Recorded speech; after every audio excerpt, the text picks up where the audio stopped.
I mentioned recently that the channel wasn't being recommended by YouTube, and I asked for your support. It worked. Every single thumbs up on the videos, every comment, and every one of you that continues to support the channel has pushed the channel back on track. Thank you so much. Before we begin, I want to let you know that this video is full of stories all the way to the end. If you think you might fall asleep, please introduce yourself in the comments. Please also like the video and subscribe if you haven't already. As always, I'd love to know where you're watching from. So let us know in the comments and share what time it is where you are. Thank you once more for joining me. Get comfortable, grab a glass of water, make sure you've locked your door, and turn off the lights. Don't forget to say hello in the comments. It's time to close your eyes.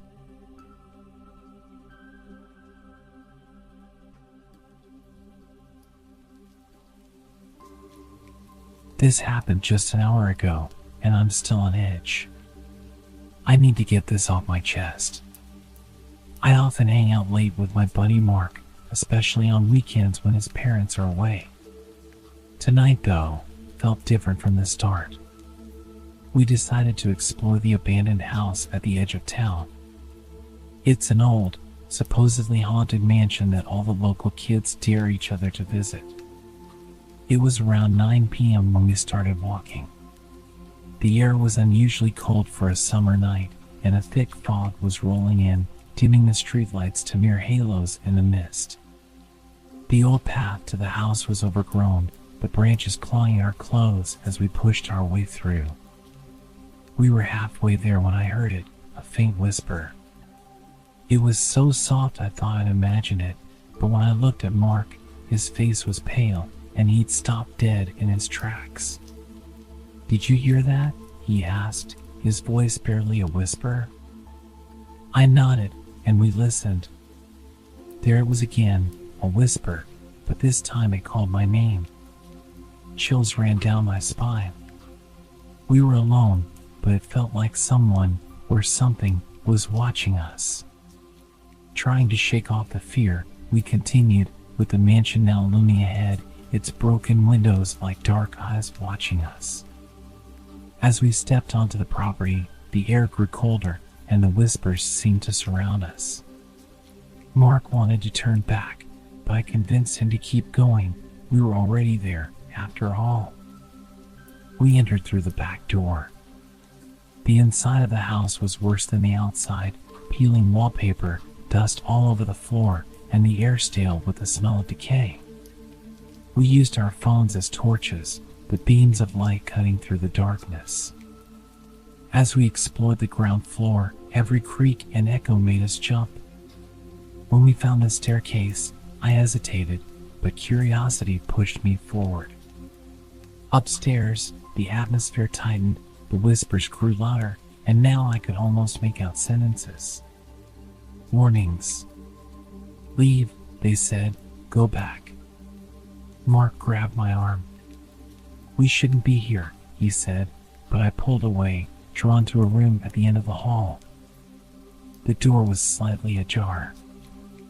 I pushed it open, and that's when we saw it. A large figure. It was shadowy and indistinct, standing by the window.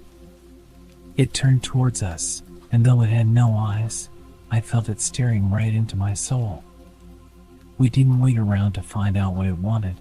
We ran as fast as we could out of the house, down the path, and didn't stop until we reached the safety of the streetlights. We're back at Mark's house, the doors locked and the lights all on. We're trying to process what happened. Mark is convinced we saw a ghost, the spirit of old Mr. Miller who died there alone. I don't know what it was, but every shadow now makes me jump, and the whispers, I can still hear them if I listen hard enough. What did we see in the Miller house? Was it just our imaginations, fueled by the ghost stories we'd grown up with, or have we stumbled upon something truly supernatural? I don't know if I'll ever go back to find out, but one thing is clear, I'll never forget the fear I felt tonight.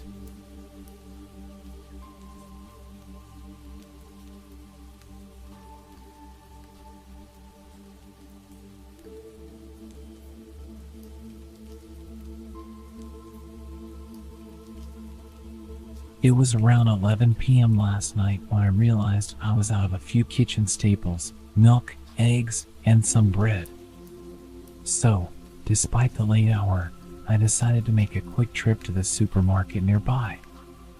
It's usually pretty empty at that time, which is how I like it. No lines, no waiting, just a quick in and out. When I got to the supermarket, the parking lot was nearly empty. Just a few scattered cars that probably belonged to the night staff. Inside, the bright fluorescent lights buzzed overhead, and the usual pop music played softly through the store's speakers. I grabbed a basket and made my way to the dairy section first. As I turned into the aisle for milk, I noticed someone else further down the same aisle. He was a tall man, wearing a bulky jacket, which was odd given the mild weather we've been having. He wasn't looking at products on the shelves. Instead, he seemed to be just standing there, which struck me as odd. I tried not to pay too much attention and focused on finding the milk. After grabbing it, I headed over to the bread aisle. That's when I noticed the man again. This time, he was a few feet away, seemingly examining the bread, but as I approached, he didn't move or pick anything up. Instead, he just watched as I made my selection. A prickly feeling of unease crawled up my spine, but I brushed it off, telling myself he was probably just deciding on what to buy. I moved on to the eggs, and that's when things started to feel really off. I could see him again, out of the corner of my eye, now on the opposite end of the eggs aisle, just standing there, still not shopping. At this point, I couldn't ignore the sinking feeling in my gut that something was wrong. Was he following me? Or was it just a coincidence that he was in every aisle that I went to? Trying to shake the feeling, I decided to test my growing suspicion by doubling back to the dairy section under the pretense of forgetting something. I peeked around the corner before entering the aisle, and sure enough, he quickly moved into the same aisle from the other end, still keeping his distance but unmistakably following me. Now genuinely worried, I decided to skip the rest of my shopping and head straight to the checkout. I walked quickly, glancing over my shoulder. He was still following, trailing a few aisles behind. When I reached the checkout, there was only one cashier working, and thankfully, no line. I placed my items on the belt and kept an eye on the entrance to the checkout area. As I was paying, I noticed the man had stopped at the end of an adjacent aisle and seemed to be watching me. My heart raced as I grabbed my bags and walked briskly towards the exit. I made sure to pull out my phone, pretending to make a call, thinking it might deter him from doing anything if he thought I was talking to someone. Once outside, I hurried to my car, locked the doors immediately, and started the engine. Just as I was pulling out, I glanced back at the store entrance. He was standing there, just outside the doors, watching me drive away. The drive home was nerve-wracking. Every set of headlights behind me made me jump, worried that he might be following me. When I finally got home, I checked all the locks on the doors and windows, ensuring everything was secure. I've been trying to rationalize the whole incident. Maybe he was just a socially awkward person who didn't realize how his behavior came across. But something about his demeanor and the way he was methodically moving through the store just doesn't sit right with me. I think I'll be avoiding late night shopping for a while, and maybe even look into getting some groceries delivered instead. The whole experience left me rattled, and I've been on edge since.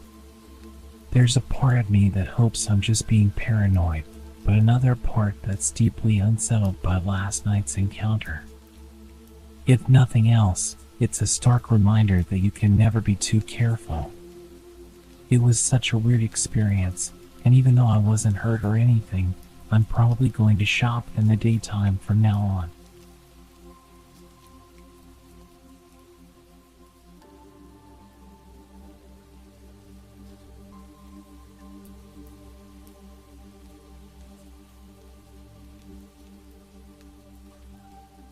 My name's Alex, and I'm a 34-year-old software developer living in rural Virginia, commuting daily to a small office about 30 miles from my home. The journey typically takes me along Route 27, a quiet stretch flanked by open fields and occasional dense woods. It's usually peaceful but somewhat eerie after sunset.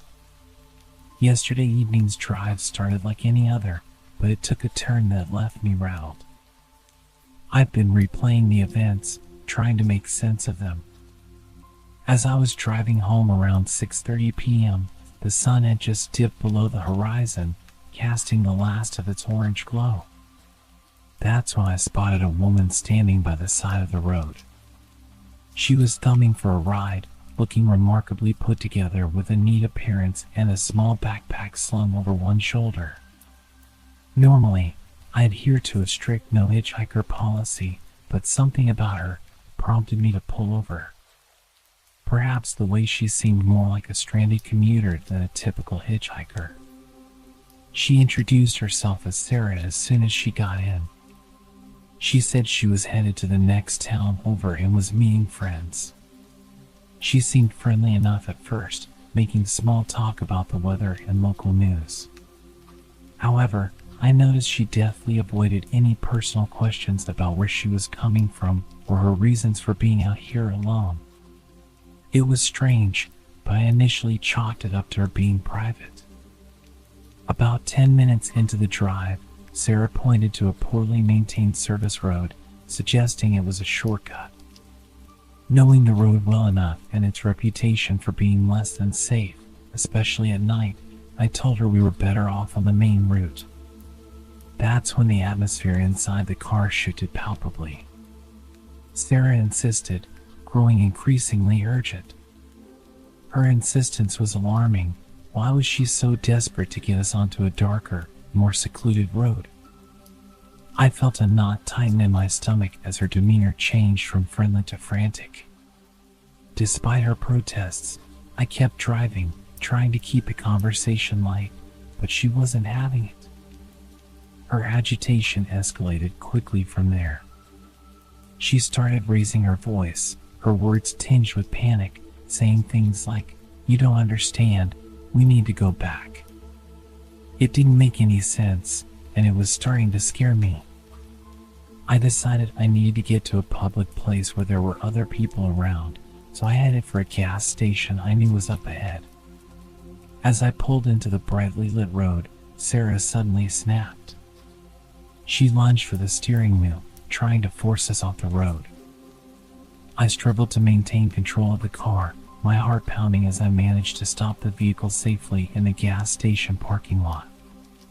She didn't wait around. As soon as I hit the brakes, she bolted out of the car and disappeared into the night. Shaken, I sat in the car for several minutes, trying to calm down. I eventually went inside to speak with the attendant, who suggested I report the incident to the police. The officers took down my information but seemed doubtful anything would come of it since no one was hurt and nothing was stolen. The drive home after that was tense, and every shadow seemed threatening. When I finally got home, I double-checked all the locks and tried to unwind, but sleep didn't come easily. The whole experience made me question my judgment. It was a harsh reminder of the risks of picking up strangers. I keep going over it, wondering what could have happened if she had managed to steer us off the road and what her motives might have been. I'm still processing everything, feeling a mix of relief and lingering anxiety. I've decided to stick to my initial instincts from now on. No more deviations, no more hitchhikers, no matter the circumstance. It's just too unpredictable, and last night was a little too close for comfort.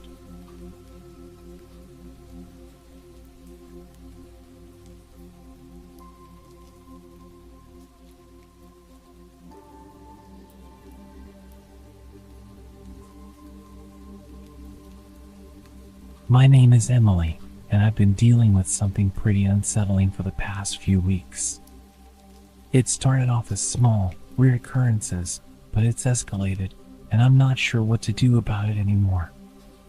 It's gotten to the point where I felt the need to share my story here, just to see if anyone else has been through something similar or has any advice. It began about a month ago. I'm a freelance graphic designer, so I often work from coffee shops for a change of scenery. One day, I was at my usual spot, a cozy little cafe downtown, when I noticed a man sitting across the room.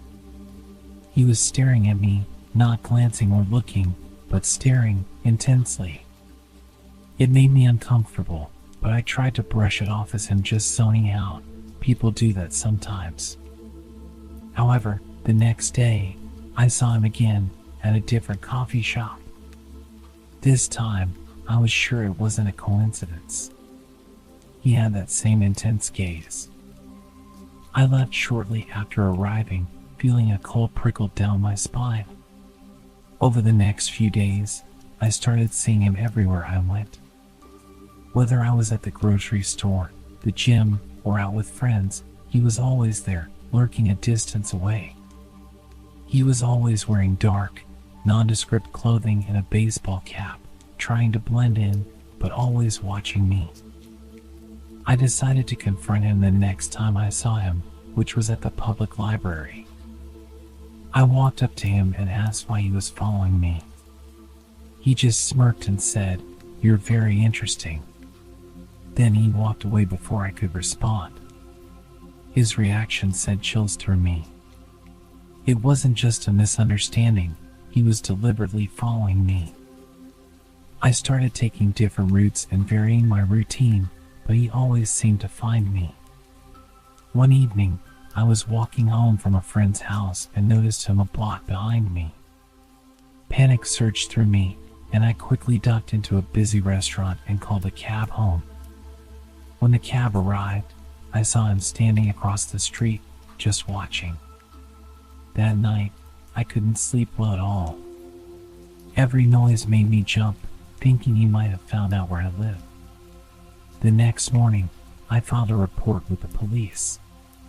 They took down the details and told me to call if he approached me directly, but there wasn't much they could do without a direct threat. A few days passed without incident, and I began to hope that maybe he had given up. But then, I started receiving letters, no return address, just hand-delivered to my mailbox. The letters were creepy, talking about how he enjoyed watching me, how he felt we were meant to be together, and how he knew we would be together soon. I installed security cameras at my home and changed all my locks, but the letters kept coming. Each one was more unsettling than the last, detailing what I wore on certain days and what I did. I provided these to the police, who started an official investigation, but they haven't made any progress in identifying him. It's been weeks now, and the anxiety is wearing me down. I'm constantly looking over my shoulder, jumping at shadows. I've stopped going to my regular spots and rarely meet with friends. I feel like I'm becoming a prisoner in my own life. Just yesterday, I saw him again, standing under a streetlight near my house as I came back from a late grocery run. He was just standing there, staring up at my window. I don't know what he wants, but I've never felt so scared. The police are keeping a closer watch now, but it feels like this nightmare is never going to end. I just want my life back, but I don't know how to get rid of him for good. My days are now filled with a pervasive sense of dread, and despite my best efforts and the involvement of the police, the harassment has only intensified. About a week after spotting him standing under the streetlight near my house, things escalated in a way I hadn't anticipated. I started receiving not just letters, but packages. The first package contained a photograph of me walking my dog in the park, a park I hadn't visited in weeks, taken long before I even knew he was following me. On the back of the photograph was written, "Beautiful as always." The realization that he had been watching me for much longer than I thought sent a new wave of terror through me. I installed a more advanced security system, including cameras that covered every possible entry point to my home and made sure that I was never alone when I went out. I began to rely heavily on delivery services to avoid leaving my house. Despite these precautions, the packages kept coming. One contained a necklace that I had lost months ago at a local gym, another a set of my favorite books with specific passages marked passages about love and destiny. Each new package felt like a violation, as if he were peering into the very core of my private life. I handed everything over to the police, who assured me they were doing all they could to catch him. They posted a patrol car near my home during the night, which provided some comfort, but it wasn't enough to stop the fear. Then, 2 weeks ago, I received a video message sent to my email, which had been hacked. The video showed clips of me at various locations over the past few months, all taken from afar with a shaky, handheld camera. His voice was overlaid on the video, a deep, distorted tone, saying, "I can see you, Emily. I'm always with you." The invasion felt so complete that I broke down, unable to understand how he could have filmed me so often without my noticing. I decided it was no longer safe to stay in my home. I packed up some essentials and moved in with a friend in a nearby city, leaving my place under surveillance by the police.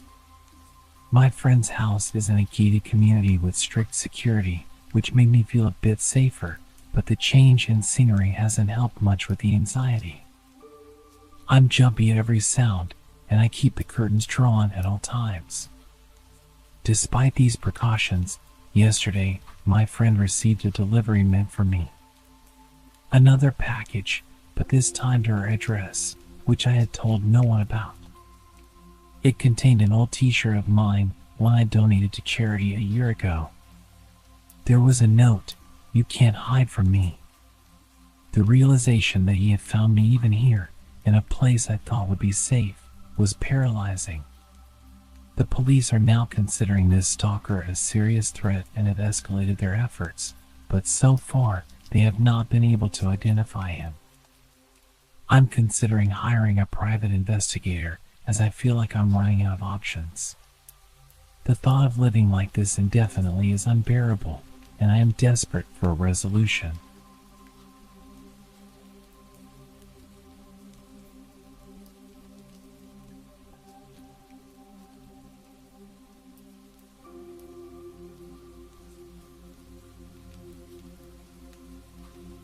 I'm Rachel, and I've been dealing with something pretty scary that all started when I ghosted someone from a dating app.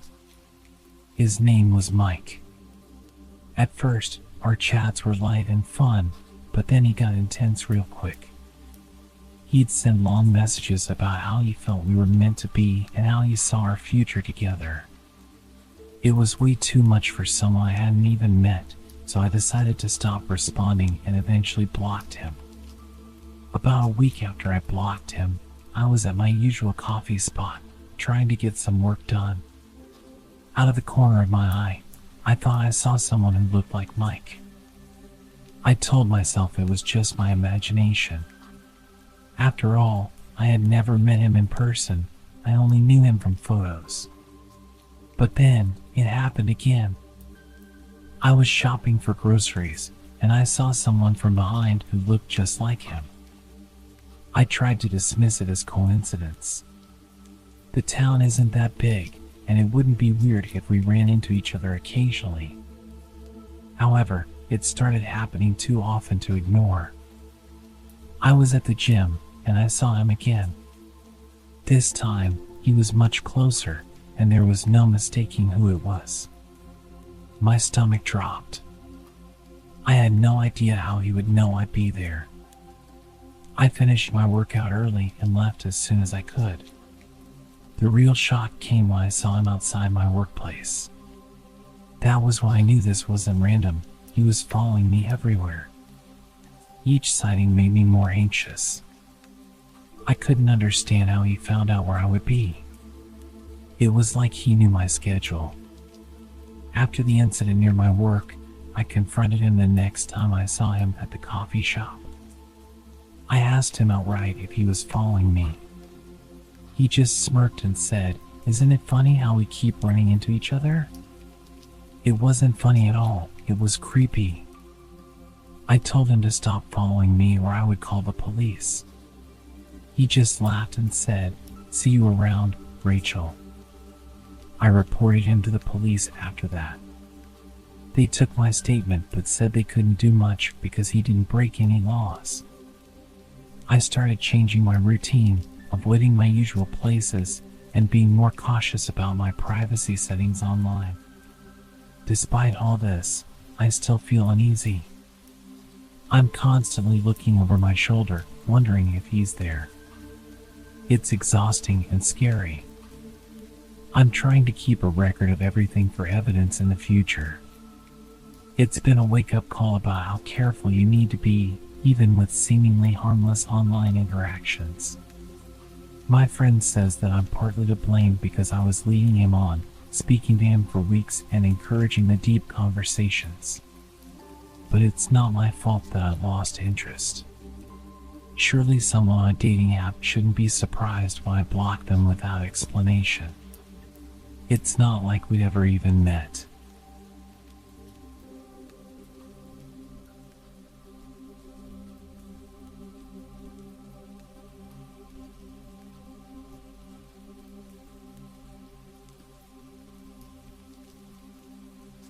My name is Martin, and I'm a 29-year-old librarian in a quiet suburban town.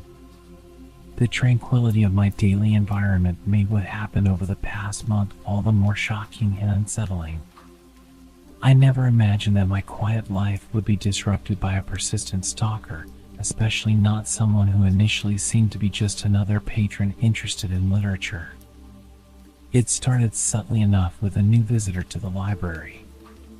Her name was Eliza, and she introduced herself on a busy Tuesday afternoon, asking for recommendations on contemporary fiction, which was my area of expertise.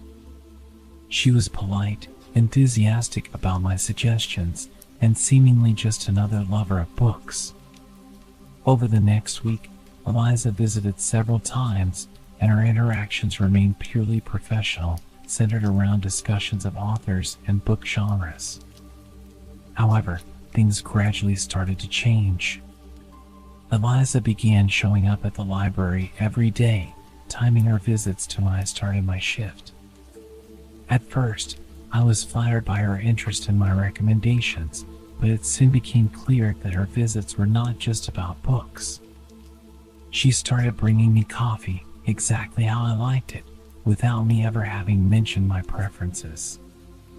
Then, small gifts began appearing on my desk, bookmarks, a scarf, and even a paperback copy of a rare book I'd mentioned once in passing. I tried to set boundaries, explaining that while I appreciated her enthusiasm, the gifts were unnecessary and somewhat inappropriate given our librarian-patron relationship. Eliza seemed to take it well, or so I thought. Her behavior escalated quickly from there.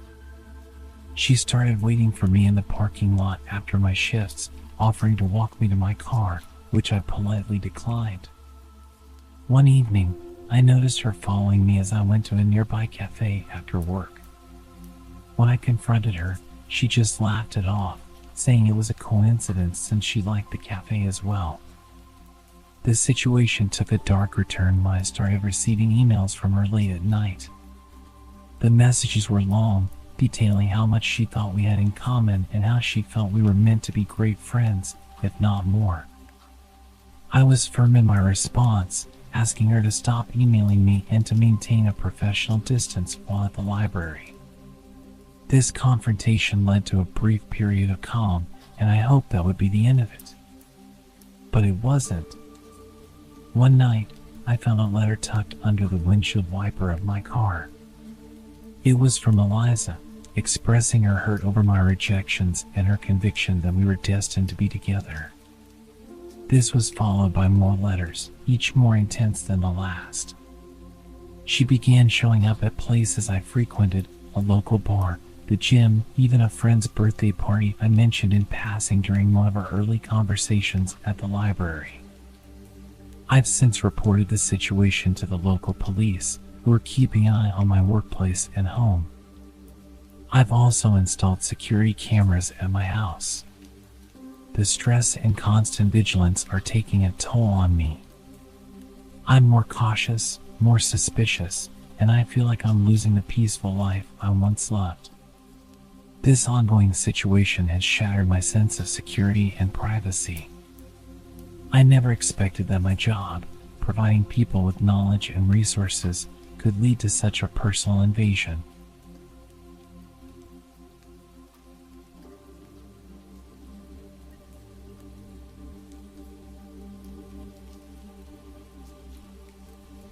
I've worked a few random jobs in my life.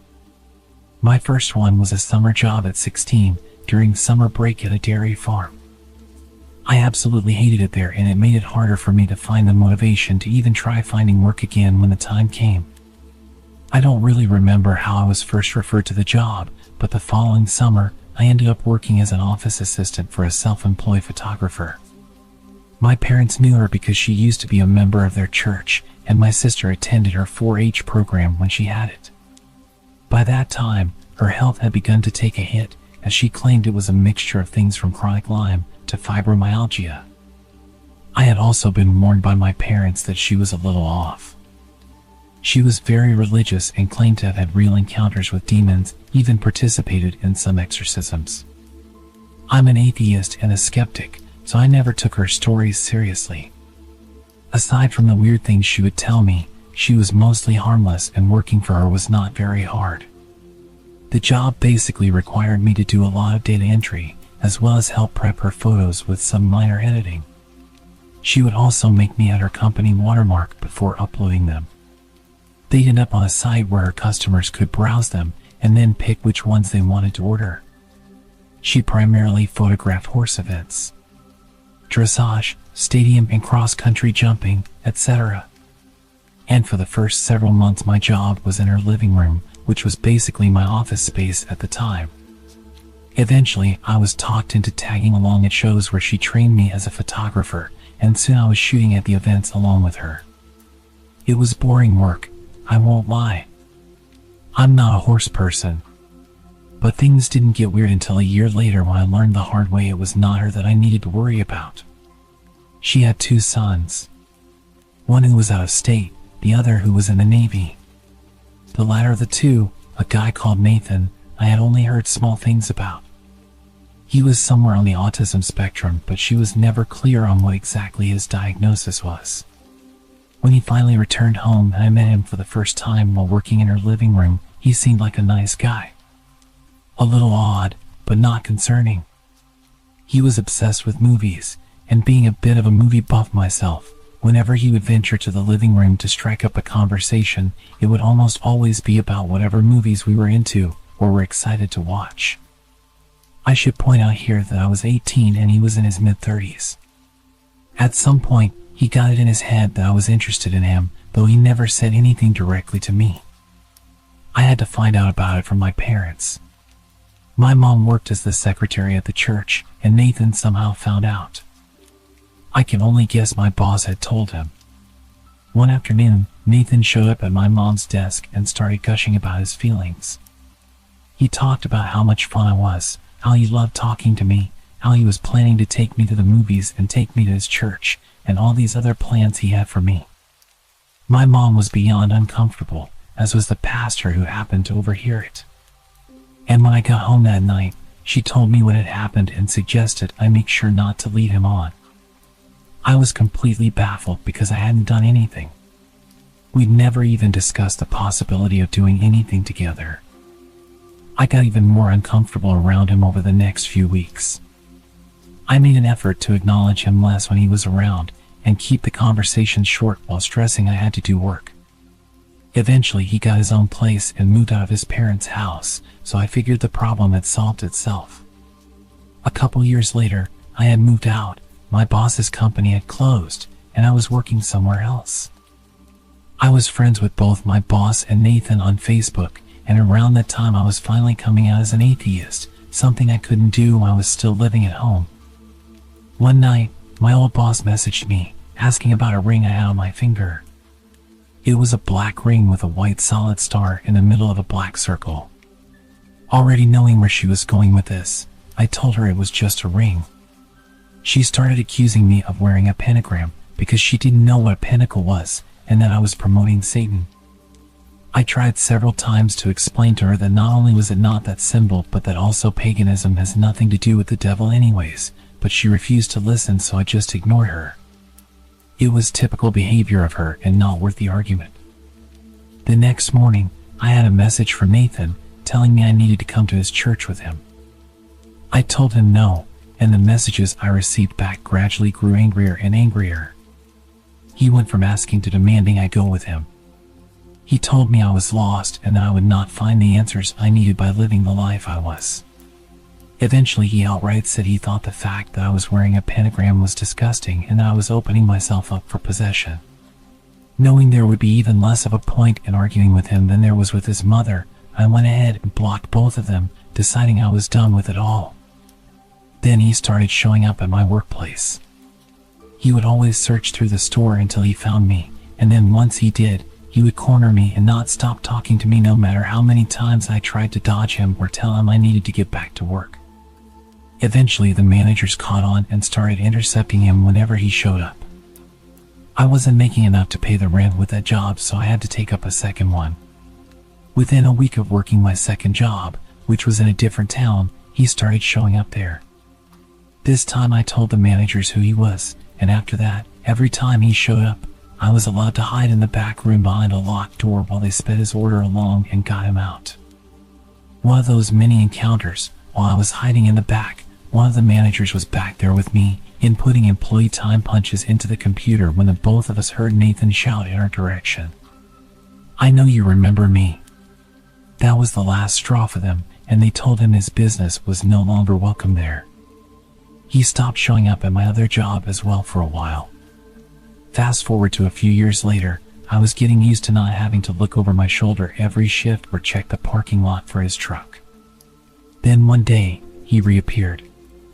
He was browsing a section I was walking past when he spotted me and got this deer in the headlights look. I made a beeline to the break room because just seeing him made me scared. After that, he started showing up regularly. I would always find ways to dodge and avoid him, but he would still eventually spot me and know I was still there. I was debating whether or not to tell the managers, because at this point it had been a while since he had done anything, and saying something just because I was nervous didn't feel right. Call me a coward or an idiot, but that was my thought process. What happened next made me regret not speaking up. It was bound to happen eventually, but one night he managed to catch me while I was at the customer service desk. He approached me and said hi, and I immediately started to look for someone to signal over so I could make a break for it.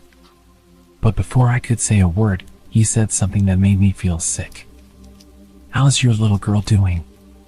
"She's 3, right?" I looked at him, horrified. I had him completely blocked from all of my social media. I had his number blocked. I was living at a new address, and I had not seen or spoken to his mother since she confronted me about my ring. I had not told either of them I was a parent now, or that I was married, and I was not friends with anyone who knew them. "How's your husband doing?" "He's good." "He's a good man," I said, trying to reinforce the idea that I was not available to him and that I had no desire to have anything to do with him. "Really? Where does he work?" At this point, I felt like I was going to pass out.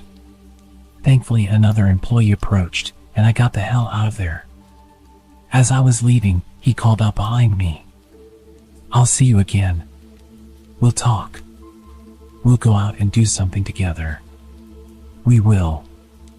I reported him to the managers, telling them everything about the encounter, including all the information that he should not have had. They were able to pull up his face on CCTV, and while I have not heard anything, I'm guessing one of them finally managed to approach him because I haven't seen him since. This has been going on for 10 years and I want it to finally be over. If he shows up again, I'm going to the police, but I'm seriously hoping it never comes to that. I just want him to stop. I haven't seen him since the incident with my managers. I think he may have gotten scared off. Turned out one of my coworkers used to work with him too at a different job, and she also made a complaint about him to the managers. I don't know what they did with that information afterwards, but I know he hasn't shown up since. It sounds like they plan to call the cops if he sets foot in the store again. With 2 employee complaints of stalker-like behavior, they refuse to ignore that.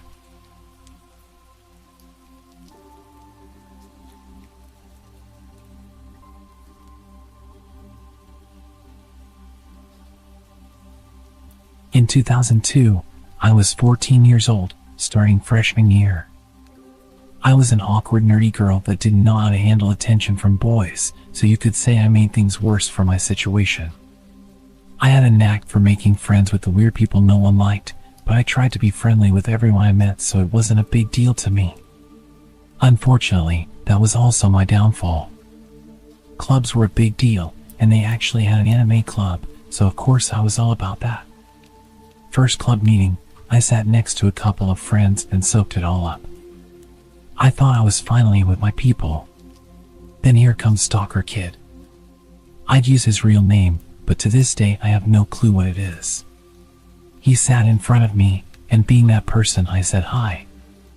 I could tell he was uncomfortable and didn't know anyone, so I was just being nice.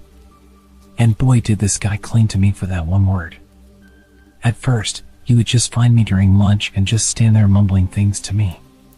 He had such a soft voice, high-pitched, mousy little guy, that you just felt unnerved when he spoke to you. The way he would look at you as he spoke, I could never look him in the eyes. After a while, it became more asking about my personal life and what I was into. Me being dumb and naive, I tried to be friendly and chat while feeling incredibly uncomfortable. After a while, me and my friends would move to different tables, benches, even hallways to avoid him, but he always found me. After about a year of this, my best friend finally told me that if I didn't tell him to F off, he would. I really didn't want him around anymore, so, sure, go ahead. So one day during lunch, here comes Stalker Kid with his signature greeting. Barely above a whisper. Hey Nancy. My buddy just goes, dude, she's not interested, F off. Looking hurt, he shuffled away. I was like, man, you didn't have to be so hard on him, but thanks. I didn't see him much around school after that except for club days where he would just sit across the room and stare at me while my best friend glared at him. Cut to me being 16 and now driving to school. Minus the awkward club days, I didn't really notice anything from him. That is until an old gray beat-up car started parking next to me, extremely close. One day after school, he was waiting for me in that car. He started asking me how I've been, talking about prom and all that stuff. I was trying to rack my brain on how he knew that was my car, unless he had been watching me before and after school. I started getting there later and leaving later to avoid him, because he was like clockwork. Finally, a boy I used to be friends with in elementary school was walking out with me and made a comment about how that guy is always next to my car and asked if he was my boyfriend. I immediately said no, and he's always following me around, and I hated it. It was really starting to freak me out. Bless this guy, because he walked right up to him and scared him off, threatening if he ever parked near me again he would kick his ass. I figured maybe that was enough to keep him away. So again, there was a small space where I would hear nothing of him except for my friends who had classes with him telling me how creepy he was. One friend had art class with him and said he would draw naked women constantly in his books. Junior year is wrapping up, and I started giving my best friend Jack lifts to school. He was on my way, so I figured why not. At some point, Jack started noticing that little gray car was always heading the same way after school and made a joke about Stalker Kid living next to him. Small world, right? I could only be so lucky. One day, as per usual, little gray car was following us, so we took a detour. Sure enough, he was with us every step of the way, and it was no longer a joke. We both started freaking out, I pushed the gas pedal as hard as my foot could push it and got the hell out of sight. A few other things happened. In order to get into prom, he had to ask someone from my year. So he asked some random girl from my softball team and then dumped her as soon as he got in. He then followed me all night. This includes to the after prom, where I had to avoid him the whole time. Our high school had a TV channel for kids to run, and during prom they would record the whole night. It took one of my friends to point it out, but throughout the whole video, it showed him behind me and following and staring at me all night. I didn't even realize. And the one that still creeps me out to this day is graduation for his class. I was scanning the crowd to see my friends who were graduating when I saw a hand wave as I passed by. I looked back, and of course it was Stalker Kid waving at me. How he picked me out of a crowd of thousands I will never know. 2006 senior year was great, no signs of creepy Stalker Kid, to the point where I kind of forget about him. I graduate, I choose a college in town, get a job at a local retail store and move on. Life was beginning to be normal. I work the gaming department, so you get the weird guys once in a while. One that I saw a lot was this little Mexican guy with glasses who never purchased anything but would just walk around from time to time. Then, Stalker Kid comes strolling in the doors and walks into gaming and just talks. I ask how he knew I worked here. He says his friend saw me and knew we were friends. I tried to radio for help for someone to come and get him out. Finally, a big guy from computers walks by and asks for my help in the back. Once he pulls me to safety, I tell him everything. From that point, security is aware and is told to watch for this guy. Of course, he wasn't doing anything physical, so all they could do for me is watch out for him. So every time he came in, they would tell me and I would dip back to the warehouse. I started seeing his friend, who he called Ninja, constantly, and all he ever did was walked around on his phone. I began to suspect he was texting Stalker Kid to tell him I was at work, because sure enough, 10 minutes later, he would come in. So I tested this theory and started walking randomly around the store. At one point, a friend who worked register asked why I would do this, so I had her take a walk with me on her break. I told her this ninja guy would follow us everywhere, even just going down a random aisle. Sure enough, he did, and she began freaking out. A few minutes later, I told her my stalker would walk through those doors. So I'm making my way to the warehouse, and out steps Ninja Guy from an aisle and he shouts, "She's right here." I just stared at him, like, what the hell do you think you're doing? Stalker Kid walks up behind me and asks why I'm always running away from him, and says that he lost my number and asks if I can give it to him again. I say sure, knowing damn well that I never gave it to him. I go to the warehouse to get a pen and paper. I wrote down, "This is where I work, don't ever come here again," and handed it to him. I told him and his friend to leave and called for security, who walked him out. Security tells me later that he also cried while they took him out. Later that day, as I'm leaving work, security offers to walk me to my car. I say sure. Stalker Kid is out by my car waiting for me, so this is where security says he's not having it, and calls the police, which we are conveniently next to their headquarters. He books it when he sees the car. Few years go by, nothing comes up. I buy a fancy new car, and don't see him much. I'm thinking that did the trick, and I'm finally free.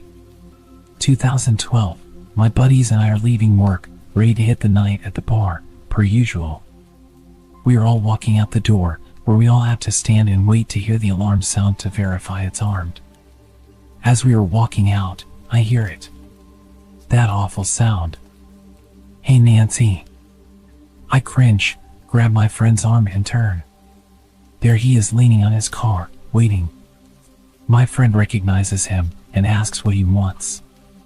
Guy says he just wants to talk to me. He said he didn't ever see my car, so he didn't think I worked here anymore. His other friend is sitting in the back seat of his car just staring at me blankly. I start to think the worst. If my friends leave me here, something tells me I'm not coming into work the next day. Or ever. I'm terrified that he's had years of time to think about our last encounter where I wrote my number down and made him cry. I grab my friend's arm tighter. My friend kicks off, pretends to be my boyfriend, and rips into him. My friend is about 2 feet taller and much bigger. They get into it, and I'm just standing in the parking lot and I'm just begging for my friend to kick his ass. He spooks stalker kids so bad that I'm pretty sure he pissed himself before getting in his car and booking it. Ever since, if he comes into the store, my friend stares him down from his office. Years later, I've moved on, gotten married, and moved out of town.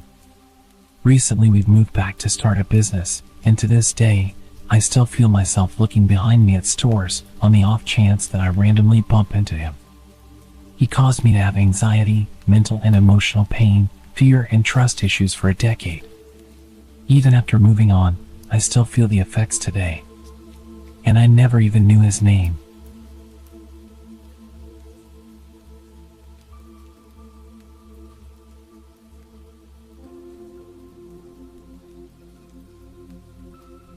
I'll begin by giving a little background. At the time this happened, I was a 16-year-old girl working at a chain coffee place while in high school. I am 19 now, and in college, 7 hours away from this place. This happened at a time in my life in which I was super shy and had a tough time standing up for myself. In retrospect, I could have handled it a lot better. I used to work closing shifts with my best friend after school. It'd be from like 3 to 10 p.m. We worked at a relatively dead store, so we spent most of our time playing music and talking. We did our duties like taking the trash out and restocking, etc., although both of us always dreaded taking the trash out, as we had to go out back. The dumpsters were behind the store, in a dimly lit area, next to a sketchy liquor store. One night a man came in pretty late. It wasn't unusual to have customers come near closing, it was just uncommon to see anyone we didn't already know. Our store was mostly just regulars. He was lanky, and probably around 30. I mostly just remember his eyes. They were piercing, the type that never break a stare. I remember initially thinking he was attractive. Yikes. The way he spoke was short and concise, just ordering a small hot latte. I made his order and that was it. I told my friend about how I thought he was attractive, and we then started referring to him as the small hot latte guy. We always call people by their drink orders. He came a bunch of times after that. Each time staying a little longer and longer, talking a little more and more. One day he came with a woman, presumably his girlfriend. I remember I felt a little weird, like she was staring at me, or like they had spoken about me beforehand. She glanced over at him and said, "Wow, she is pretty." I didn't think much of it, said thank you, served them, and I thought that would be the end of it. He then began showing up and talking to me a lot without her. He started off as being friendly. I honestly don't even know what we'd talk about. Then he got kind of flirty. Initially I was just flattered, but being underage and immature, I didn't even think about the fact that it was kind of alarming. He began to stay for a while. Sometimes he would bring a laptop or a notebook. I could feel him staring at me and listening to our conversations. But at that point I wasn't getting creepy vibes from him, as my coworker and I had dealt with our fair share of creeps. He began by just giving little snacks or drinks. I would accept, but would never eat or drink them. It wasn't that I necessarily thought he had ill intentions, I just had a hard time accepting gifts. I remember one night he brought me a book about one of his favorite artists. I reluctantly took it, but had tried to decline before. I remember telling him about one of my favorite musicians and sent him a link to a performance I really liked. He started being kind of sexual while still talking about the song. He then began talking super suggestively, and I would laugh it off and decline when he asked to send pictures. I began talking less and less and told my friend about the situation. She agreed that it was getting creepy and said I should maybe change my schedule. I told her I'd be fine, I'm stubborn. He'd still come every week at closing time, and he'd even stay in his car till we closed.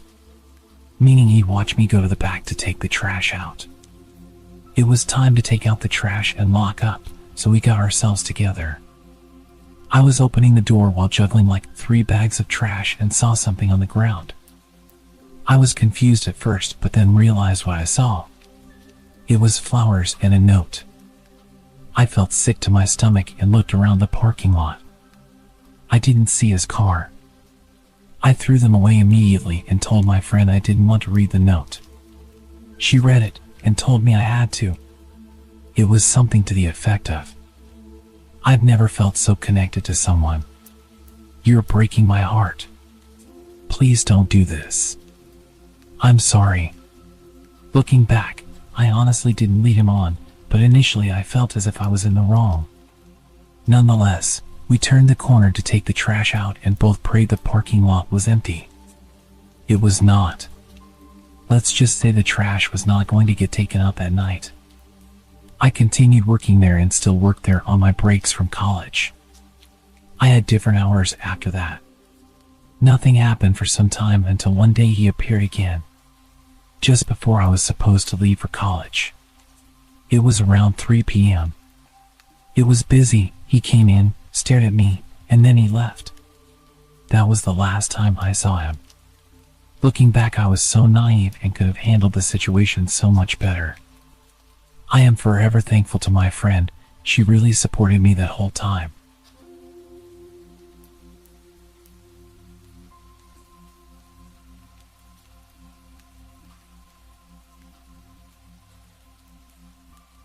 A year ago, I used to post my entire life to Snapchat. It was my go-to app for sharing bits of my life with friends and family. But then something happened that made me reconsider my online presence. One day, out of the blue, I received a friend request from an unfamiliar username. I didn't think much of it at the time and accepted the request without a second thought. It was just another random person, or so I assumed. Months passed, and I forgot about that peculiar friend request. My life went on, and I continued sharing snippets of my daily activities on Snapchat. Little did I know that someone was watching very closely. It started innocently enough, with an unexpected snap. I opened it, thinking it was probably a friend sharing a funny meme or a cute pet photo. But as the image loaded, my heart almost stopped. It was an eerie, edited version of an old Snapchat story I had posted months ago. Floating love hearts surrounded the image, and the caption read, "Can't wait to see you." The chill running down my spine was hard to ignore. How did someone get access to my old stories? Who was behind this? Days turned into weeks, and more edited snaps kept arriving. Each one featured pictures taken from my past stories. The captions became increasingly unsettling, referring to my personal life. "How was your McDonald's on Friday?" And another said, "I loved that movie you watched last night." The sense of being watched was inescapable. I felt exposed and vulnerable, as though a stranger had invaded my privacy. It wasn't long before I decided to check Snap Maps, the feature that lets you see the real-time locations of your friends. My heart raced as I zoomed in on the map. There it was, a bit too close for comfort, the location of this creep. He was nearby, and the thought sent shivers down my spine.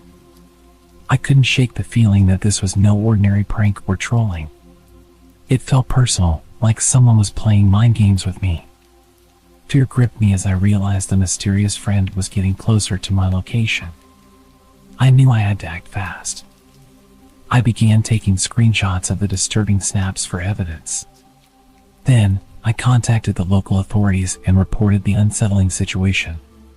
The investigation that followed uncovered the identity of the creep. To my shock, it turned out to be someone I met at a party months ago. I'd been warned about how creepy and weird he was. He would just invite himself to parties and nobody wanted to be rude and kick him out, so we just tolerated him. To be fair, I had no issue with him and spoke with him a little bit throughout the night, but didn't see much of him. I guess being nice to the social outcast when everyone else kept him at arm's length was enough for him to become obsessed with me. They didn't end up charging him with anything, but they told him to leave me alone and explained to me that I could get a restraining order, but I didn't see the point.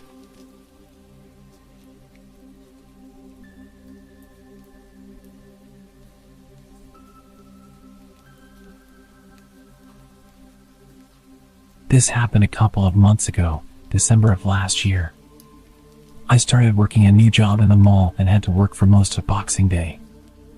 I was done at 10 and transit seemed to have ended at 7. I'm a student who didn't go home for the holidays due to this job and never had to deal with holiday transit hours. I decided to call an Uber, and the driver picked me up right in front of the mall. We had a casual conversation during the drive back, and he learned about where I worked and how I'm living on my own for the time being since my roommates went to their hometowns. Fast forward to the next day at work, around 6 p.m. This driver walks into the store and tries to strike a conversation with me, but I told him I had to get back to work. He also asked if we could hang out later, to which I said no, and he left. At the end of that shift, I walked out of the store, planning to take transit. As soon as I stepped out of the store, the driver immediately pulled up next to me and offered to give me a free ride back home. After going back and forth with me declining and him saying it's free, I decided to walk away and caught a bus home.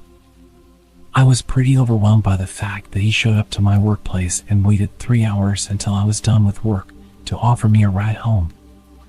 I've reported this to Uber and they notified me that they suspended this driver, provided me with a full refund, and gave me a link to provide to the police if I plan on filing a report. Silly of me to give away information like that to a stranger, but I hope to never meet that driver again. He was about twice my age, he knows where my home is, and my name. Lesson learned.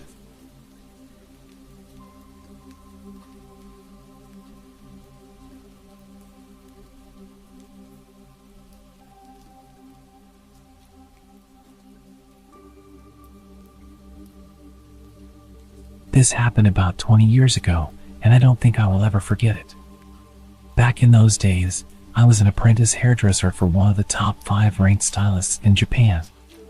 Training in that profession at that level was very strict, and beauty standards were a bit different. You probably don't need me telling you that, but it's probably worth keeping in mind. Back to training, it was long, and the time off between sessions was pretty much non-existent. We were expected to be at training even during national holidays. I'm not sure if that was strictly by the books, but as impressionable young stylists, we couldn't be seen refusing training. I think I had about 3 or 4 days off for summer.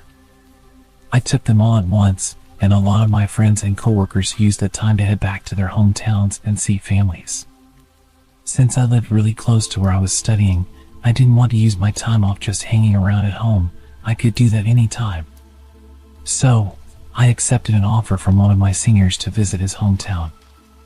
It was really late by the time I finished work, and we managed to get to my senior's hometown at around 2 a.m. The satellite navigation system told me that we were about 15 minutes away from arrival. The roads were dark and empty. We were the only ones on the road that late.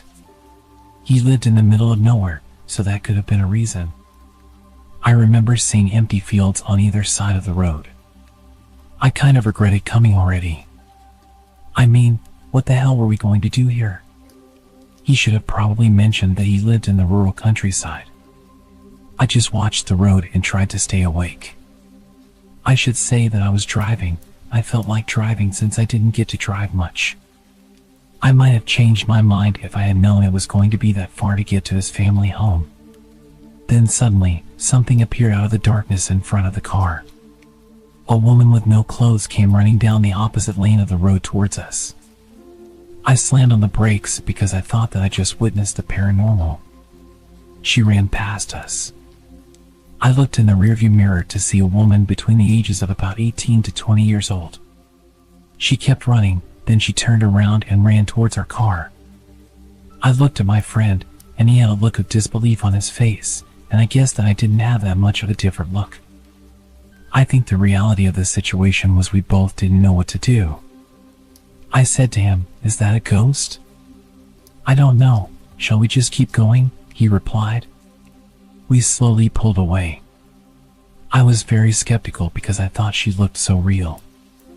I made sure I kept to a low speed, and I kept checking the mirrors. The woman got closer, and I stopped the car and said to him, "That's not a ghost. Come on, we have to stop and see if she's okay." He agreed and said he would call out to her. It was so creepy to see someone running around in the middle of nowhere, even creepier if you haven't been to that place before. She kept on running past our car, so I tried to match her speed as my friend rolled down the window and tried to speak to her. "Hey, you shouldn't be running around on the roads like that, this late at night. Maybe you should head home," he said something like that. It wasn't very well put together or that sympathetic, I remember that much. She didn't even turn to face the car, she just said, "Hey, don't worry, I'm fine." It feels so good. I could see her a little closer now and guessed her age to be around 18 or 19 years old. "Why are you like this? Have you been kidnapped? Has someone done something to you? It's really dangerous to be out here with no clothes and alone. We have to get you home," I said to her. She stopped running and looked down at the floor as if in thought, and then replied, "I ran away from home. I don't even know where home is." I noticed at that point that she was actually wearing socks and shoes, so at least her feet weren't too bad. She stood there with her hands behind her back, looking completely lost and confused. It was very odd. I couldn't leave her out here. I told my friend in a hushed voice that we had to help her, and he sighed but then nodded. We decided to take her to the nearest police station. I had a dress that belonged to one of my female colleagues at work in the back of my car. Long story short, I told the woman to throw it on, and she reluctantly agreed. Once she was dressed and in the back seat, I turned to her and said, "Right, if you can't remember where home is, I can take you to the police, and we can figure it out from there, okay?" To that, she responded with something outrageous. "I hate the police. They're always on my dad's side. Please, can you just take me to a hotel? Hotels are safer than police for sure. You can stay there with me. Hold me tonight. I'm a virgin." We were young, but even though we were young and often threw caution to the wind, we knew that we had to get her somewhere safe. It's a scary world out there. If she said that to another pair of guys like us in the next car that came along, well, I don't even want to think about it. We told her that wasn't going to happen. She didn't say anything for a while, but then she handed me a piece of paper. I don't know where she got it from, but it had a name, a number, and the address of a hospital. My friend saw the address and said, "Oh, I know that place." It was a psychiatric hospital. We called the number, and a voice that said it was the security department answered. I explained to the security guard what happened, and after we hung up, we got a call from the woman's mother. We found out where her mom lived and took her there. My friend said that he knew that side of town, but he had never been there before. The woman's mother was extremely apologetic over the phone. My friend spoke to her, and he said that he could tell that she was definitely genuine and sorry for the inconvenience. I felt sorry for her. It wasn't her fault. When we got to the house, we heard more about this situation from her mother. The woman we found out in the middle of nowhere had only just turned 18. She had been assaulted by her biological father when she was 16. A few days after he did what he did, she stabbed him in the neck with a box cutter knife. She was admitted to a mental asylum because of this attack. No one seems to know how she keeps getting out, but the mother said to us that this was the third time she'd successfully broken free. What a sensational story, I remember thinking. We drove the mother and daughter to the hospital at the mother's request. I could see how mentally tired she was by all of what had been going on. She was so polite and grateful. She really impressed me. I mean, with all that happened, she seemed to be incredibly in control of her own emotions. The girl didn't seem to say much. She seemed to like the dress we gave her. The mother apologized for not washing it before returning it, and we both agreed that no apology was necessary. Obviously, she got dressed into clothes of her own. She disappeared upstairs to change, and then she came back, and we took off. She didn't say much when we were driving. She was taking being returned to the asylum a lot better than expected. I thought that she would be going kicking and screaming. Her mother spoke with her in the back as we drove. She said, "You didn't get injured or anything when you were out, did you?" "No, I'm fine," the daughter responded. "Oh, that's great. I'm relieved, the mother told her. We left them at the hospital and told them that we couldn't stay because we were already really late getting to my friend's parents' home. My friend's parents were really worried by the time we got there. I think that we both wanted to tell them everything about the situation, but we were too tired to go through it all again. At that point, I just wanted to go to sleep. I stayed with him and his family for 3 days. It was actually a really great time and just what I needed, a break from studies in the city. It was certainly going to be a trip I would never forget. We said our goodbyes to the family, and his little sister asked us for a ride to the station. I said that it wouldn't be a problem. Just before we dropped her off at the station, she said something that scared the hell out of me. "Hey big bro, why does your friend have a box cutter stabbed in the back seat?"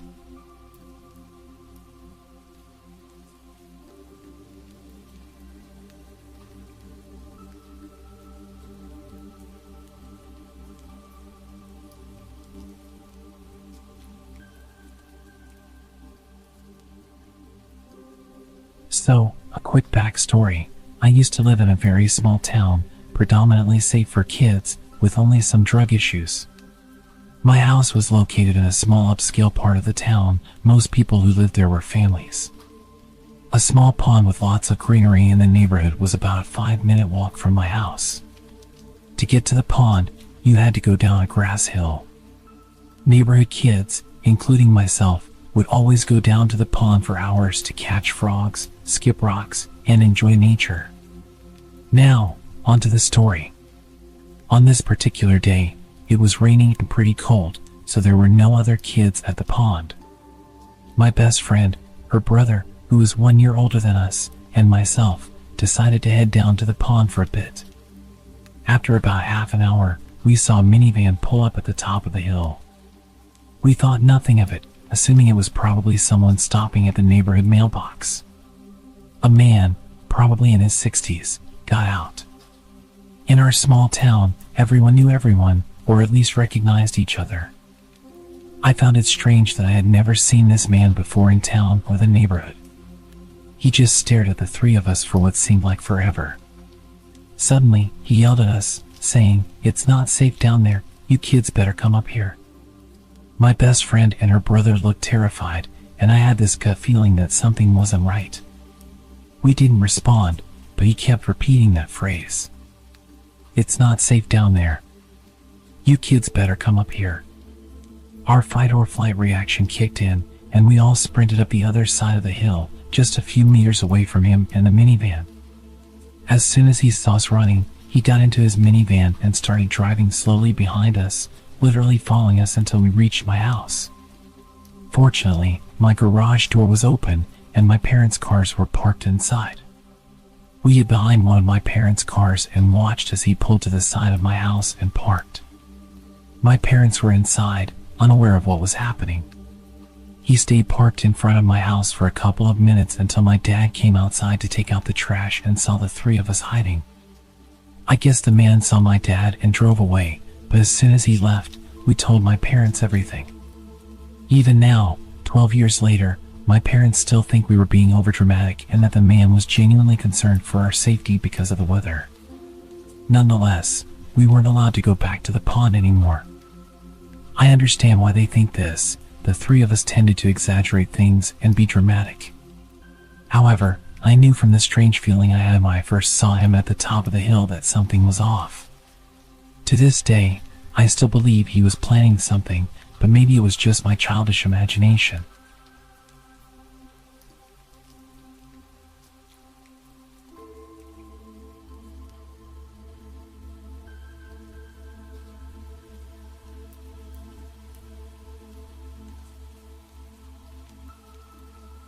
I used to work in a hole-in-the-wall gas station in the sticks of North Carolina. I was freshly 18, had a new car, a rundown Chevy, but it got me from point A to point B, and was newly promoted to assistant manager, so I was working many late nights by myself. Truthfully, I loved working alone. My boss was super laid back, and his philosophy was, as long as the work gets done, do whatever you please. We even had a shotgun behind the counter, which he taught me to shoot on my first day there. So even though I would be there late, I always felt safe. On this particular night, it was extremely dead, so with my boss's permission, I closed the store early and hopped in my car. It was probably 11:30 to 12 a.m. at this point. Other than being able to get out of work early, this was my usual routine. Nothing seemed out of the ordinary. I texted my roommate to let her know I was getting home early. We always looked out for each other like that, lit up a cigarette, and then started on my way home. For those of you who don't know North Carolina very well, I'm going to provide a little bit of detail regarding the terrain. From where I worked at the gas station to where I lived, I had to drive down the back roads. These roads consisted of very dense woods on both sides. Sometimes, the woods would seem so thick that you really couldn't tell where you were, especially at night. This could be intimidating to those who don't know the area, but honestly, I was more worried about deer jumping out in front of me, which was a common occurrence in this area. I'm driving down the road, blaring Nirvana, my favorite band at the time, and just being a typical 18-year-old grunge kid who had newly discovered the freedom of being an adult and getting off work. When all of a sudden, I see something in the middle of the road, probably 75 to 100 feet ahead. At first, I thought it was a deer, but it looked too small. So I started to gradually slow down, ultimately coming to a stop. I have to wear glasses when I drive. I mainly need them at night, but my eyesight isn't terrible enough for me to make it a habit. I grabbed my glasses and put them on. Now being able to see much more clearly, I almost shat myself at what I saw. It was a woman. An older woman, wearing what looked like a nightgown of some kind. Her hair was in disarray, she had her hands behind her back, and she was just standing there, in the middle of the road, just staring at me in my car. Let me remind you, we are practically in the middle of nowhere. There are trees as far as my headlights can shine, and it's midnight. I'm naturally paranoid, so all sorts of questions were running through my head. Who is this woman? Where did she come from? It's midnight. Are my doors locked? Why is she out here at midnight? Should I honk my horn at her? Should I call the police? What if she has Alzheimer's and doesn't know where she is? Or what if she's an escape patient? Even though the closest mental facility was 3 to 4 cities away, I didn't exclude that possibility. I thought about calling the cops, but I got my phone and of course, there was no cell service. This encounter went on for a while, just sitting in the middle of the road, mentally questioning what was happening. It's now way past midnight. She's still standing there, just staring at me with this zoned out look, hands behind her back as if she's observing me. I'm starting to get tired of this, considering that I had to be up early for work the next morning. So I honked my horn at her. I didn't expect what happened next. This woman's face turns from being spaced out to complete rage. And she raised her arms up. It looked like she was holding something in her hand.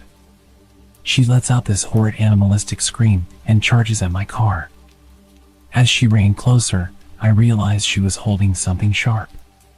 It looked like a kitchen knife or a piece of jagged glass. During this moment of horror, I had a brief flashback to my stepdad giving me advice when I first got my license. If an animal ever runs out in front of you, turn it into a speed bump. I love animals, so I couldn't bear to hear that. But this time, I was taking my stepdad's advice. I was going to turn this psycho into a speed bump. Serve the Servants by Nirvana started playing on the radio. I mention this because the song has much to do with the aura of the moment. As if it was in sync with this instance in time, the intensity of the song enabled me to let out the most intimidating primal scream that I could. Loud enough for her to hear it. The window was open because I had been smoking, and I hit the gas. She was running towards my car like she was going to jump on my hood. I guess she realized I had the utmost intent to hit her, in which at this point, the woman zigzags away from my car and runs off into the woods. Still in fight mode, I didn't question where this woman went. I was just glad that she was gone, so I accelerated on the gas and sped the entire way home. I got home at almost 1:30 a.m. My roommate was still awake, waiting up for me the entire time. She was extremely worried because it was way past the time I said I was going to be home. She had been texting and calling me. When I pulled up to her house, I got all of her texts and missed calls at once, so I started to explain to her what happened. My body went from fight mode to panic as I was recounting everything that happened. My roommate's mother was a 911 operator who also happened to be working that night. So she decided to text her mom to see if there were any silver alerts in the area. Immediately, her mom texted back and said there wasn't. That alone gave me goosebumps to the core of my being. There was no explanation as to where this lady came from.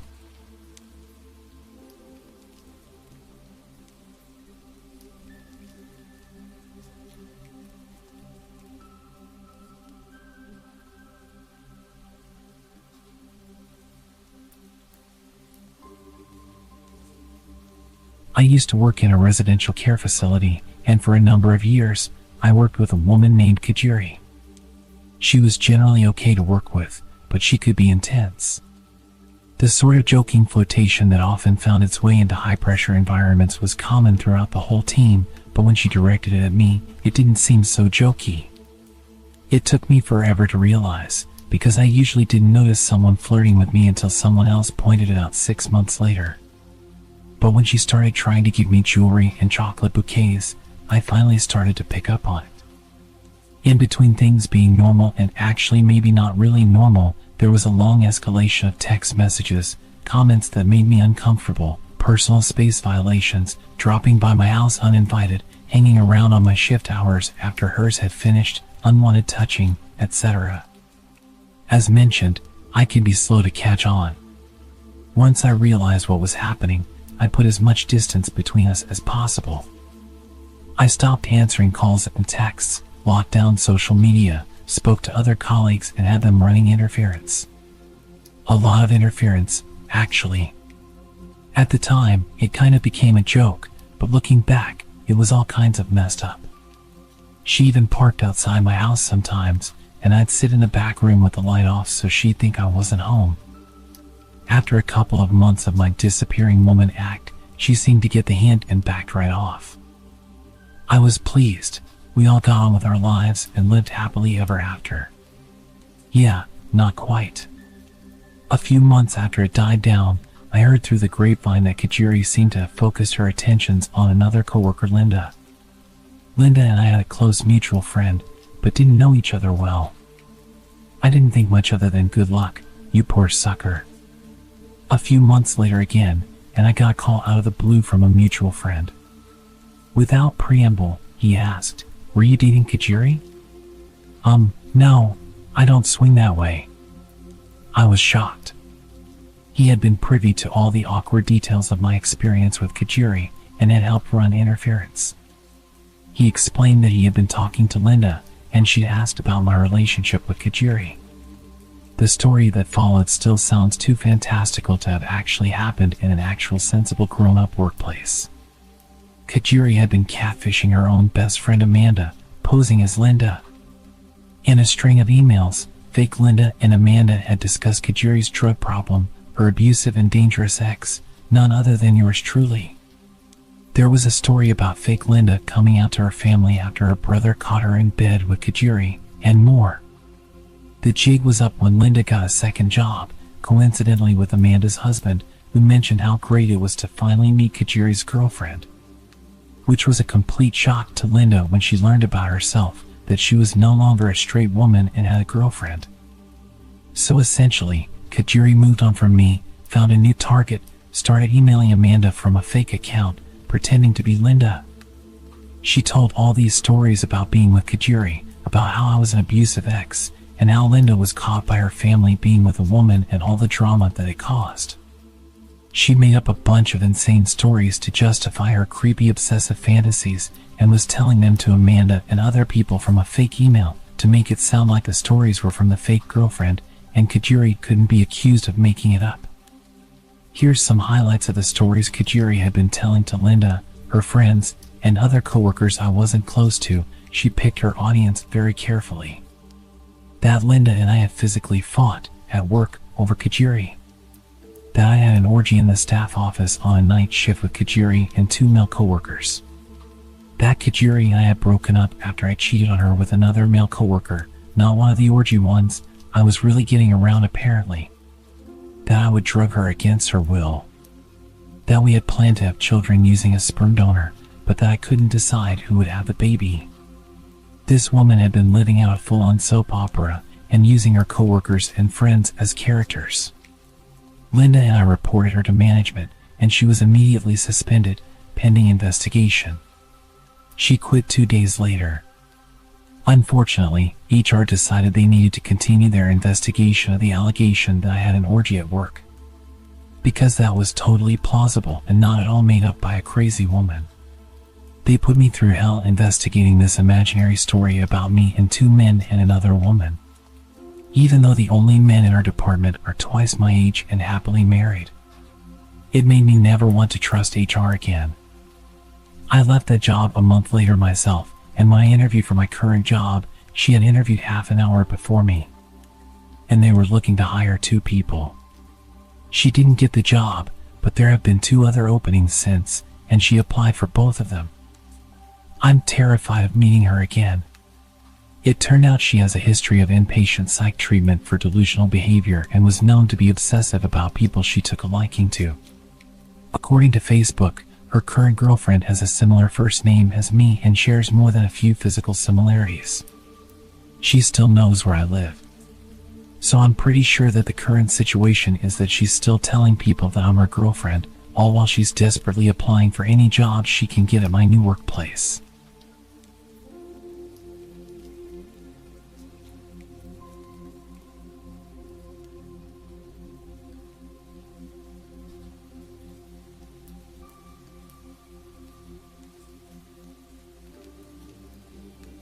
Okay, so I wasn't conventionally nor classically pretty. I was the duff in any friend group I found myself in. I never worried about being hit on, disrespected, or kidnapped. Safety concerns were never an issue for me when going out because I was never the one anyone wanted to get to know or be around. I was just too plain. It was always me who had to look out for my friends, male and female alike. I used to go to a local bar almost daily. I didn't drink alcohol there, I just ordered a regular Coke and waited for my ride home. It was my usual hangout spot after work, so I sat, chilled, and minded my own business. A few weeks ago, I had just finished work and was sitting at my regular spot, sipping my drink while working on a new pendant I was making. I had started wire wrapping crystals into jewelry. I didn't expect anyone to strike up a conversation with me, knowing I basically blended into the walls, despite the staff knowing me and paying me slight attention and being nice to me. But this weird guy I'd never seen before came over and sat at my table across from me. I was surprised and engaged in a small conversation that I can't even remember how I started, but he began asking me a few questions about myself that seemed normal and flowed together, so I didn't think much of it. Again, being plain, I didn't think anyone would take interest in me. By then, I had drunk 3 glasses of soda and needed to use the restroom, so I grabbed my phone and purse and went. When I returned a few minutes later, I resumed working since none of my stuff had been touched. I called a waitress over, asked for a new drink, and she nodded. It had always been engraved in me that you never leave your drink unattended. If you do, either have it remade or leave it to the bartender. As the waitress was reaching for my old drink, which only had a few sips taken out of it, the guy got a bit agitated, saying I was being wasteful for ordering a new drink. I looked at him, eyebrows raised in confusion, and asked why it was his concern. It was my money after all, and refills were free. He then accused me of making more work for the waitress for no reason. Annoyed, I told him firmly that it was my business and if he didn't like it, he could leave. He attempted to wave off the waitress changing my drink, but I had enough of his nonsense and flatly said, "You drink it, if you think it's such a waste." It seemed to catch him off guard. He looked shocked, then a bit angry, before storming off. I then handed the drink to the waitress, expressing unease about the guy I was talking to, and asked her to inform the bartender to keep an eye on him. I requested to have my drink dumped out and only water served from then on. I left for home after being picked up shortly after, and the next day after work, I found out he had been arrested for assault. I only found out today what exactly had happened. Apparently, he had gotten into a fight with the bartender working that night. The bartender caught him tampering with a girl's drink while she wasn't looking and prevented her from drinking it. The guy got angry, leading to a physical altercation. The cops were called, and now he's awaiting trial. It turns out he was trying to see if he could take advantage of someone like me, someone who always let her guard down due to low confidence. He thought I'd be an easy target with just a little attention. When I didn't consume my drink upon returning, he targeted another girl.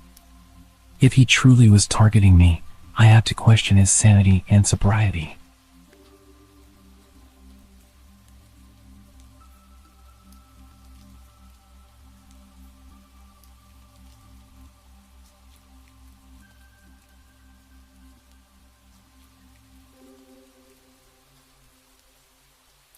The following story took place 20 years ago.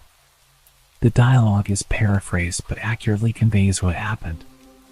Every year during March, my family would drive roughly 2 hours into the city from our rural town to enjoy a college basketball tournament. We routinely stayed at a large reputable hotel and we were no strangers to the city. However, this year was different. There had been a rash of violent muggings, leaving many severely injured. I remember reading about these attacks in the newspaper. I've always enjoyed reading the news, even as a young child. The reports about the city would scare me more than usual because I wasn't used to the threat of violence so close to home. It was Saturday night around 11 p.m. and my mom, dad, and my little sister were winding down and preparing for bed. It's worth mentioning at this point that my mother is naturally paranoid, much more so than other moms. While it can be annoying at times, it often leaves us prepared for bad situations. Tonight would be one of those times. I was sitting on the second of 2 beds, furthest from the entrance to the room, when there was a knock at the door. "Room service," a voice called out. My parents glanced at each other, and my mom motioned for my dad to look through the peephole in the door. "We didn't order anything," said my dad, as he sized up the short, stocky male standing outside our door. He had with him a trolley with what appeared to be a meal on it and was wearing a green hotel uniform. "Are you sure?" he responded. "I've got an order here for room 4109. The guy at the door didn't sound pushy or out of place at all. In fact, if it wasn't for the recent violence in the city, we probably wouldn't have had our guard up in the first place. However, that night my parents were certainly cautious, and my father firmly told the man at the door that we didn't order any food. He left politely, without incident. We had little reason to be suspicious, and my dad wanted to chalk it up to a mistake on the hotel's behalf and get to bed. However, my mother eventually persuaded him to call the front desk to check that everything was legit. 15 minutes or so after the man had left our door, my dad got off the phone with the front desk. They have no record of us ordering food, and their room service staff were white, not green, he said grimly. I noticed my mother's face whiten and my sister looked scared. The hotel immediately sent security up to our floor to see if the intruder was still around. They checked on us and then went about searching the floor. Security came back to our room a few minutes later, telling us they had found an empty trolley in the stairwell, but there was no one to be found. With that, they departed, and we triple-checked the locks on the door before eventually sleeping. The next morning I was the first one awake. I didn't want to turn on the TV and wake my family, and there was no newspaper in the room, so I booted up my dad's laptop and checked the local newspaper's website. The first headline immediately made my stomach twist. Man stabbed outside City Hotel. Apparently, at roughly 11:30 the previous night, right after we had turned away the fake hotel employee, a pedestrian had been attacked outside our hotel in the middle of the sidewalk. He had been stabbed twice and then badly beaten in plain sight, yet his wallet wasn't stolen. The article went on to say that there was no apparent motive for the mugging, it was pure violence for violence's sake. It also mused as to why the pedestrian had been stabbed to the point where he couldn't fight back, but then beaten by hand. I woke my parents up right away and showed them the article. My mother became very nervous, while my dad looked very angry and reached for the phone. Naturally, we contacted the police and told them our story about the previous night. We provided as much information about the man at our door as possible, thinking he may have been responsible for the assault, but no one was ever caught. Thankfully, we had several inches of locked door between us and the fake employee. It may have just saved our lives.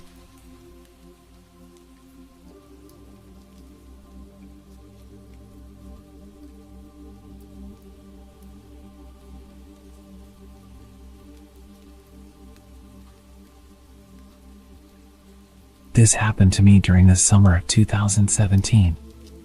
I was a 19-year-old girl at the time. I will be vague regarding details, country, origins of people, names of places, to avoid being recognized or causing a bad reputation to any community. While it isn't really scary, this story is still creepy, and the end is so crazy that I still can't believe it to this day. I was living in an apartment with my family. In the parking lot, there were always several guys repairing cars. I would often get home late at night and see these guys just talking. They would sometimes say good evening, and one time joked about keeping me a parking spot, but nothing inappropriate. I would just answer politely. I had noticed that one of them had a tuned-up sedan and must have been living in the same building, but used a different entrance, because in the morning the car was parked there. It was really recognizable. One morning, I was heading to work and realized this car was parked next to mine. Since he didn't live far, it wasn't that weird. But when I sat in my car, I realized the owner was actually sitting there, looking at me and smiling. Well, okay, it's 8:30 a.m., it's not completely out of the ordinary. I started to drive to work and entered a special roundabout where you have to stop inside if a car on the right is coming, so I stopped. I was looking to the right to see where I could go and realized that in the second lane, the car was there. As soon as I took the road to work, he was behind me. Even when we got close, he was still there. I was working in a mall with the biggest hypermarket in the neighborhood, so I thought maybe he was going for groceries. I got into the underground parking lot and parked. He did the same, right next to me. I chose to ignore him and headed for the escalator. He did the same and started to talk to me. Hello, I'm Steve. And you? I'm Anna. How old are you? I'm 19. I'm 27. Is that a problem? No, why would that matter? Okay, so you work here? We arrived at the place where I worked. Yes. Okay, well, see you tonight. At that moment, I realized he wasn't speaking the language well. I answered his questions because he didn't seem scary, and I didn't want to make a scene. When he said bye, I thought, yeah, I see him every night in my parking lot with his friends, so it's normal. But when I finished work, the exact same thing happened as in the morning. While I sat in my car, I realized the guy was right next to me. Surprised and seeing how eager he was to talk, I got out and asked, "What are you doing here?" "I have something for you." He had a big smile and approached me. "What?" "No." He gave me a red rose. Embarrassed and shocked, it was the first flower anyone had ever given me. I refused it a couple of times, but he kept insisting. I knew the only way to get rid of him was to accept, which I did, and he left. I kept the flower in my car so my family wouldn't realize something was happening, and I threw it in a trash can outside later. This was the beginning of the week, and he started to wait for me after work, giving me drinks and asking me out to the cinema or restaurant. I refused everything but ended up accepting the drinks to make him leave. During the weekend, I had a second job with late shifts at a fast food restaurant. On my first shift there, since everything happened, I was closing the restaurant with 3 other colleagues. Since it was dark and late, one of us had to leave first and drive around the restaurant to ensure it was safe for everyone. I wouldn't normally do this, but that night I had a weird feeling he might be there. So, I volunteered for the drive, and right on the spot, he was parked next to my car. It was 1 a.m. How long had he been waiting? I told him to go a bit further, otherwise, we couldn't leave, which he did. After my colleagues left, I stopped next to his car and opened the window to explain why I reacted that way. Not that I had to explain myself, but I thought maybe he'd follow me until I explained. Before I knew it, he opened his car door and got into my car. I just want to remind you that this man knew where I worked, where I lived, what my car looked like, and who my family was. And he was a neighbor, that's why I never wanted to make a scene. But at this very moment, I was scared for my life. A 27-year-old muscular guy, who I didn't really know, was in my car at 1 a.m. in an empty parking lot. He seemed talkative, and I didn't have any other choice, so I decided to listen to him. He said he arrived in the country in 2014, stayed in the capital for 2 years, and moved to our neighborhood in 2017. I did the math and realized a year was missing. I asked him about it. He answered, "I was in jail." Just imagine how scared I was. "Why were you in jail?" "Well, I didn't have papers, and I had a car accident." Okay, it wasn't that scary in the end, which did reassure me. The guy said goodnight and left. There were many times I checked the rearview mirror and saw he was right behind me. I wouldn't know since when, and even to this day, I check often to see if a car is following me. Once, during a late shift, I was washing dishes and texting friends, 2 guys, to let them know I was finishing so we could meet. I had to leave my phone, and maybe half an hour later, a colleague came to me and said, "Hey, your friend ordered at the drive-thru and asked for you." "Oh, yes," I told him I wanted to meet later. I took my phone and messaged my friends asking why they were asking for me at work. "What are you talking about?" At that moment, I realized that they weren't talking about the friends I had plans with. I rushed to my colleague and asked her to describe the guy and the car. It was Steve. There were so many instances of things like that happening. He followed me to my friends and would threaten to tell my dad that he'd seen me drinking with boys. Also, one of his friends, Carl, who I spotted in my parking lot, had also started following me. A friend who knew Carl told me he was married, had kids, and was 40 years old. I was so shocked. One evening, around 10 p.m., and it was already dark, I parked and saw a neighbor getting home. It had been a while since we talked, so he said he'd be back in 2 minutes so we could chat. While waiting, I was getting my stuff from the trunk. This is when the car parked behind me flashed its lights at me. I didn't have to turn around to guess who it was. I had been patient since nothing too crazy had happened, and I didn't want to scare or create problems for my family, but that night I was pretty pissed off, and it was happening right next to my place. I threw my stuff and rushed at the car. Both Steve and Carl were there. I told them to leave me and stop following me. Steve didn't say a word, and Carl just smiled and said good night. I didn't answer and left. It worked because they didn't bother me for months. Steve changed his car to a black one, which was still very recognizable. He followed me a few more times, and one day he tried to talk to me with a friend who could translate what he had to say. I explained to his friend that I wasn't interested, and that was the last time I talked to him.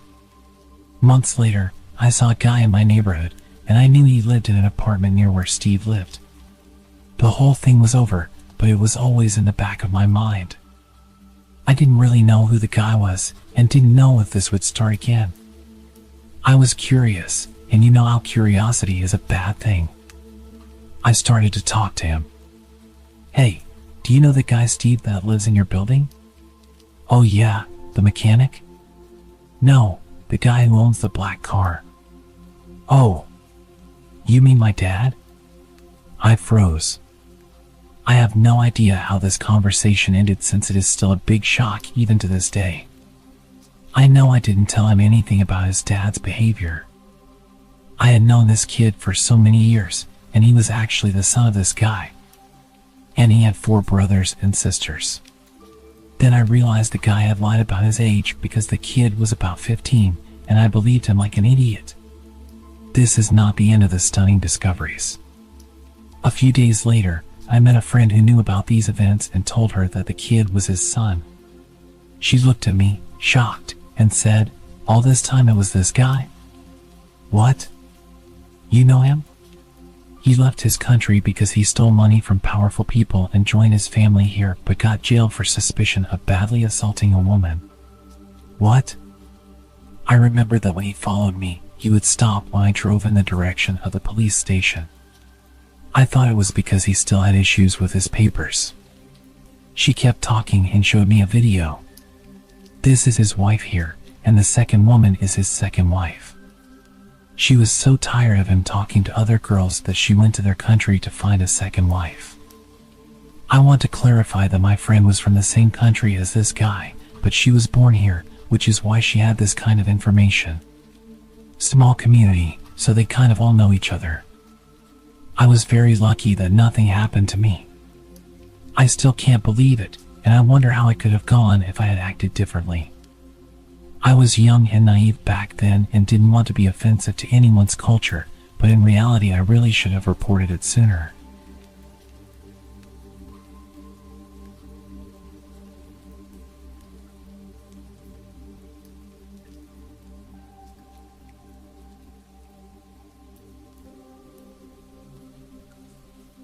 This happened to me several years back. I was living with a friend at the time and was en route back to my apartment from a night with my family. I was kind of in a foul mood and was out of cigarettes, so I stopped at a gas station on my way back home. This gas station was dingy. I mean, just absolutely run down. The sad thing is that it was built that way. It was built to be barely functional. The lights outside didn't always work, and the place always smelled of burnt rubber. It was kinda sketchy during the day, but at 10 o'clock at night, it took on a whole different air. However, I was seriously in need of cigarettes, so I stopped. I got out of my car, went inside, grabbed a bottle of Gatorade, and made my way to the counter, only to notice that there was no one standing there. I'd stopped by this gas station before and had the same thing happen, figuring they were either in the bathroom or at their house. The employees were all part of a family who lived on the premises, so I hung around for a few minutes. Soon enough, the door to the restroom flew open, and out lumbered a rather angry-looking female. She rang me up for the Gatorade, and gave me attitude when I said I wanted cigarettes. Which I totally didn't understand. It's like, you never get business. So on the rare occasion that someone wants to buy something, you should be grateful. And with that awkward encounter, I was on my way. Total time that had elapsed from when I got out of my car to walking out of the door was maybe 5 minutes. I have a hanging light in my car that is always on when I'm driving. I was sure I'd left it on whilst I was in the store, but as I approached the car I noticed it was off. Not thinking much of it, I went to open my door and noticed that the car was unlocked. I never leave my car unlocked. But then again, I figured I was kind of in a hurry, so it was possible. I got in, started my car, lit a cigarette, and kind of blindly backed out while opening my Gatorade. I recapped the bottle, put it in the seat next to me, and was about to pull out onto the road when a hand reached out from the back seat. I was panicking, and my immediate thought was to turn around, but suddenly he says, "Don't turn around if you know what's good for you." I sat facing forward and asked him what he wanted. He said he wanted a ride somewhere. My phone was in my backpack on the floor of my passenger seat, too far to grab discreetly. I asked him where he wanted to go. He gave me directions to a well-known crack alley about 4 miles from where we were. I'd been to the area before. I used to deliver pizza in that part of town before switching to a relatively safer delivery area. As I drove, I kept trying to sneak glances at him in my rearview mirror, but it seemed like every time I did, his face was encompassed by shadows. We got to the place he wanted to go, and he rolled the window down, yelling out some guy's name. That guy came over to my car and sold this intruder some gear through my back window. The whole time he mocked me and called me his new driver. After about 15 minutes, they were done. Once the dealer walked away, the man in the back seat told me to bring him back to the gas station where he had gotten into my car. The stretch of road to get back there is not well lit or well traveled after dark. But it's not like I'd run into any more danger than I was already in. I just wanted him to get out of my car. As we drove back, he started trying to talk me up, which I thought was weird. I gave reasonable answers without revealing anything personal about myself. We were about halfway through our trip when he asked me to pull over on the side of the road. This stretch of road went over one of those man-made concrete ditches, which meant that there was a significant paved shoulder over that ditch. He had me pull over there and turn off the car. Do you believe in God? My heart started racing. I'm not sure. If you died tonight, do you think you'd see God? I don't know. I'd like to think so. Close your eyes. Put your hands on the steering wheel, push your head forward, and let it rest on the wheel. Trembling, I did as he commanded. Now count. What? Are you deaf? I said count. So I did. I started counting, slowly counting. My pace matched the seconds ticking by. I wondered how many more I'd have. I could tell he was shifting in the back seat. I thought I was about to die. Then he simply got out of the car and ran off. I kept counting.